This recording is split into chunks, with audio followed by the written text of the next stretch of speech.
నైరుతి బంగాళాఖాతంలో అల్పపీడనం ప్రభావంతో వచ్చే 5 రోజులు రాష్ట్ర వ్యాప్తంగా వర్షాలు కురిసే అవకాశం ఉందని విశాఖ వాతావరణ కేంద్రం తెలిపింది.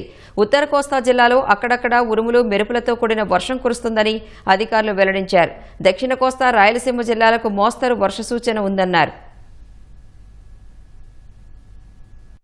నైరుతి బంగాళాఖాతంలో ఉన్న అల్పపీడనం నుంచి మరఠ్వాడా వరకు ఒక ఉపరితల ద్రోణి ఉత్తర తమిళనాడు మీదుగా, రాయలసీమ మీదుగా, ఉత్తర అంతర్గత కర్ణాటక మీదుగా 0.9 కిలోమీటర్ల ఎత్తులో కొనసాగుతుంది.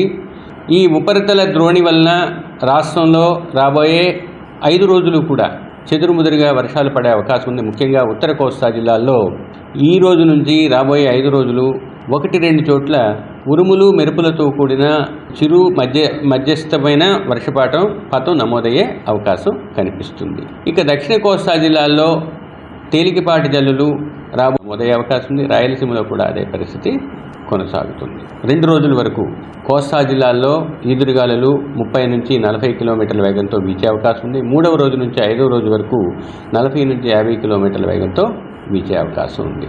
రాష్ట్రంలో గరిష్ట ఉష్ణోగ్రతల్లో రాబోయే 5 రోజుల్లో పెద్దగా మార్పు కనిపించటం లేదు.